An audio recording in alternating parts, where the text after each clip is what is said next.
Level 1, the F student. A graded exam lands face down on your desk, and you already know before you turn it over. The red ink is waiting, the same big loop that's marked papers before. You don't just fail one test anymore. You've failed often enough that nobody blinks. It's stopped being an event and become a label. The teacher reaches your name on the roll call, pauses half a second, and exhales quietly. Not because you're remarkable in any way, but because your name is a small preview of how the period is about to go. Another missing worksheet, another unfinished project, another explanation nobody asked for. In the beginning, teachers put in effort. They kept you back after the bell. They asked, gently, if something was wrong at home. They told you that you had more in you than this. But repetition wears people down. The questions get shorter. The patience thins out. Come talk to me turns into just hand in something. Your parents watch you with a kind of low-grade dread now. Dinner conversations shift shape. It's no longer how was your day, it's did you pass this time? Your whole existence gets compressed into a single number. Report cards get opened slowly now, cautiously, the way you'd open a letter you already suspect is bad news. You try to join a study group for an upcoming exam, and you're told politely that they've already got enough people. It isn't really about numbers, it's that nobody wants their grade average tied to yours. Parents tell their own kids to keep their distance from you, worried that failure might be contagious. You become a punchline, the one who never opens a textbook, the one who clearly doesn't care. And the cruelest part is that after enough repetition, you start to agree with them. The school stops looking for potential in you and starts reading you like a spreadsheet of your worst results. At this level, you register to no one as a threat, a rival, or a name worth remembering. Level 2, the D student. You've stopped drowning, now you're just barely treading water. Your grades sit right above the failing line, always close. Close to slipping, close to passing, close to finally understanding, close to surprising people. Teachers haven't written you off completely, but their expectations have quietly dropped a few notches. The school doesn't single you out, for better or worse. Nobody hands you a leadership role. You're allowed to show up and take part, nothing more. Your parents are still uneasy, but the tone has shifted. You could do better if you actually tried. And the frustrating thing is, you are trying. The results just aren't matching the effort. Your classmates are a little warmer toward you now. You're no longer the cautionary tale, but you're not the one they text for help either. You occupy the space in between, unseen from both directions. Everyone notices the kid at the very bottom, and everyone applauds the one at the very top, but almost nobody notices the student quietly fighting just to stay afloat in the middle. Level 3, the C student. Here, you pass. Sometimes you slip below that line, sometimes above it, and people describe you as doing fine, which sounds like praise until you realize what it actually means. Nobody is paying attention to you at all. When results are handed back, the top students compare scores like trophies, and the failing students fold their papers to hide them. You just slide yours into your bag without a word. Life continues exactly as it was. Nothing collapses, nothing takes off. Your parents don't scold you, and they don't boast about you either. They're simply content that you're not a problem. Your friends don't come to you for the smartest opinion in the room, but they don't pity you either. You're just there, steady, unremarkable, safe. And being safe feels comfortable, right up until you notice that the world tends to reward the people it actually remembers. The same teacher who once looked at you like a lost cause barely registers you now, not because you failed, but because you blend seamlessly into everyone else. You're not a disappointment anymore, but you're not a standout either.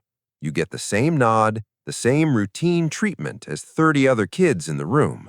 You've become background noise, not through failure, but through sameness. Level 4, the B student. Your scores climb, mostly Bs now, with the occasional A sneaking in, and you start noticing a shift in how people look at you. Teachers hand back your work with an actual smile. The same teacher who used to chase you down about missing deadlines now says, simply, good work. 2 words, And somehow they land harder than a whole paragraph used to. Your parents start mentioning you to relatives with a note of pride. They're doing really well now. Classmates start asking how you managed a particular score, and suddenly you're someone with answers. Not all of them, but enough to matter. The school starts trusting you with things. You get picked for group projects. Someone asks if you'd represent the class at an event. Then, one day, you're told you'll be standing in for the school at a regional competition because the usual top student wasn't available. For the first time, the institution sees you as someone it can lean on. A counselor puts your name forward for an enrichment program you never imagined qualifying for. You start to notice that schools quietly run on a different track for students who raise their profile, kids whose performance reflects well on the institution itself. You're getting your first real taste of that treatment. You walk the halls with a bit more ease, not because you've changed as a person, but because you're finally being treated like you belong. People actually listen when you talk. Your slip-ups get treated as exceptions instead of confirmations. You start trusting your own judgment, not fully, but enough to notice the difference.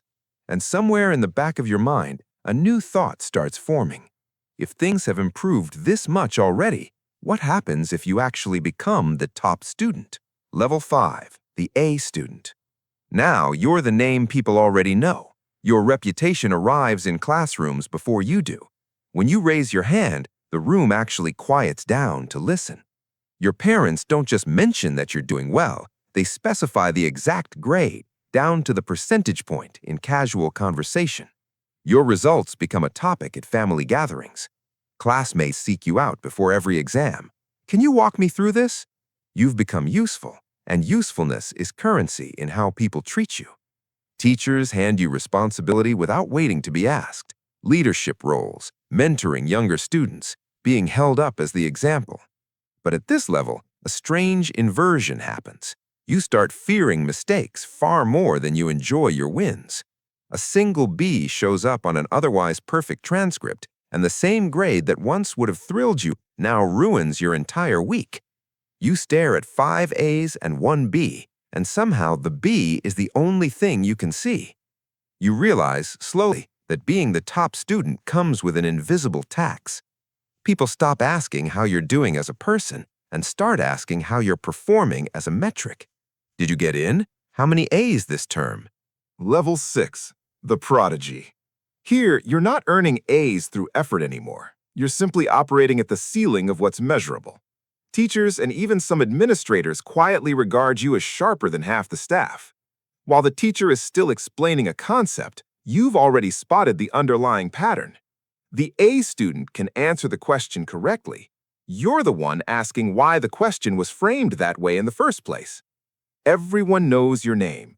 Teachers, students, parents of students who haven't even met you yet, incoming freshmen who've heard the legend before they've seen your face. When results come back, you don't bother checking. Why would you? You already know you nailed it.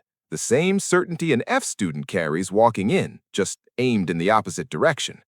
Perfect scores stopped feeling exciting a long time ago. People assume that's a privilege, and sometimes it is. But at this level, your life quietly stops being entirely your own. You become something the school points to, something they're determined not to lose. Scholarship offers pile up.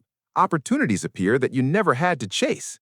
Every one of them comes with the unspoken understanding that the institution wants its name attached to your success. You compete in national-level competitions representing the school, and your name ends up on banners, mentioned during campus tours, held up by teachers as the benchmark others should aim for. You've stopped being a student and become a standard other students are measured against. Some teachers quietly start to resent you, not out of malice, but because your questions expose gaps in their own preparation, and your pace outstrips the lesson plan they've been running for years. Friendships get complicated. Conversations get harder to sustain because the people around you can't relate to what you're actually carrying. Scholarship interviews, national rankings, the exhausting maintenance of a flawless record. How do you explain the specific fear of losing something most people never had to begin with? Real friendships thin out.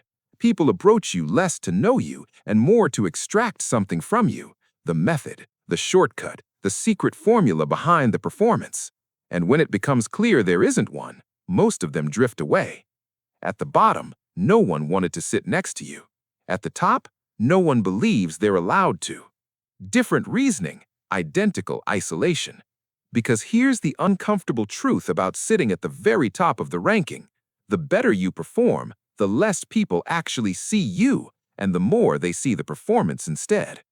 At the bottom, people saw only your failures. At the top, they see only your achievements. At neither point does anyone see the actual person underneath.